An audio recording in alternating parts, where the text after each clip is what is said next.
ప్రతి క్షణం ప్రజల పక్షం శ్రీవి న్యూస్.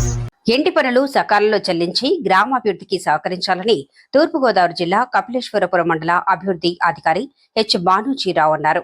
మండల పరిషత్ కార్యాలయంలో ఏర్పాటు చేసిన మీడియా సమావేశంలో ఆయన విషయాలను గూర్చి మాట్లాడారు. ప్రస్తుత ఆర్థిక సంవత్సరంలో 19 గ్రామ పంచాయతీలకు 1,80,00,000 వసూలు చేయాల్సి ఉండగా ఇంతవరకు 1,41,00,000 వసూలు చేయడం జరిగిందన్నారు. మొత్తం మీద 78% రికవరీ చేశామన్నారు. రికవరీ విషయంలో జిల్లాలో కపిలేశ్వరపురం మండలం 3వ స్థానంలో ఉందన్నారు. మండలంలోని నెడసనమెట్ట, నల్లూరు, నేలటూరు, బెదురుమూడి, వాకతిప్ప గ్రామాలు 100% ఇంటి పన్నులు వసూలు చేశారని తెలియజేశారు. మిగిలిన గ్రామాలు కూడా 100% ఇంటి పన్నులు వసూళ్లకు కృషి చేయాలని ఆయన కోరారు. మా మండలం పరిధిలో మొత్తం హౌస్ ట్యాక్స్ డిమాండ్ 1,80,87,340 ఉందండి. అలాగే వసూలు అయితే ఇంతవరకు 78% వసూలు చేయడం జరిగింది.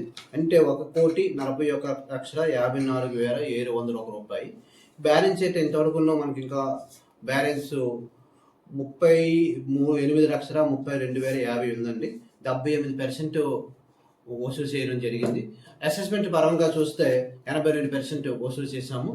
ఇకపోతే జిల్లా పంచాయతీ అధికారి వారు మరియు కమిషనర్ గారి ఆదేశాల మేరకు డ్రైవ్ కార్యక్రమం మొదలెట్టాము. ఈ డ్రైవ్ కార్యక్రమం ఏంటంటే 15th కల్లా 100% టార్గెట్ ఇవ్వడం జరిగింది. ఆల్రెడీ మాకైతే 5 పంచాయతీలు 100% చేశాము.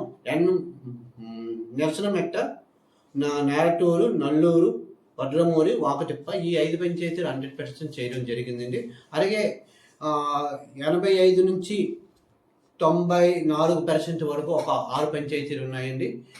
మిగిలినవి 62% నుంచి 69 వరకు ఒక 6 పంచాయతీలు ఉన్నాయండి. మొత్తం 19 పంచాయతీలు ఉన్నాయండి. కనెక్షన్ విషయంలో రాజమండ్రి జిల్లా, అది మన ఈస్ట్ గోదావరి జిల్లాలో 3వ స్థానంలో ఉండడం జరిగిందండి. 79% వసూలు చేస్తాము. ఇది ఈ నెల 15th లోపల వసూలు చేయడానికి మేము కృషి చేస్తున్నామంటే ప్రజలందరూ సహకరించవలసిందిగా ఈ విషయంలో కోరుతున్నాము. 100% అయితే పంచాయతీ అభివృద్ధి చెందడానికి అవకాశం ఉంటుంది కాబట్టి అన్ని విధాలుగా ఈ హౌస్ ట్యాక్స్ పైన ఎక్కువ ప్రిఫరెన్స్ ఇవ్వడం జరుగుతుంది. పంచాయతీ కార్యదర్శులకి అందరినీ టీముల కింద వేసి తిరగడం జరుగుతుందండి. ప్రతి ఒక్క ఇంటికి ఫోన్ చేయడం ద్వారా పెండింగ్లో ఉన్న ప్రతి ఇంటికి ఫోన్ చేయడం జరుగుతుంది. ఇక్కడ కూడా మనం కమాండ్ కంట్రోల్ రూమ్ హౌస్ ట్యాక్స్కి వేయడం జరిగింది. ఆఫీస్ స్టాఫ్ అందరికీ ఈ పంచాయతీ వారీగా పంచాయతీ పేరున ఇండివిజువల్స్కి ఫోన్లు చేసి చెప్పడం జరుగుతుంది. అందరూ ఇప్పుడు స్పీడప్ చేసుకుంటున్నాం. ఎవ్రీ డే మీ టార్గెట్ 4 లక్షలు ఇవ్వడం జరిగింది. మనం ఇప్పుడు 2.5 లక్షల వరకు టార్గెట్ రీచ్ అవుతున్నాము. రిమైనింగ్ మనకి 20% బ్యూరో ఉంది కాబట్టి వితిన్ 20 daysలో కంప్లీట్ చేస్తామండి. ఈ విషయం ప్రజలందరికీ తెలియజేస్తున్నాం. మీ ద్వారా మాకు సహకరించవలసిందిగా అందరూ కోరుతున్నాము. Thank you.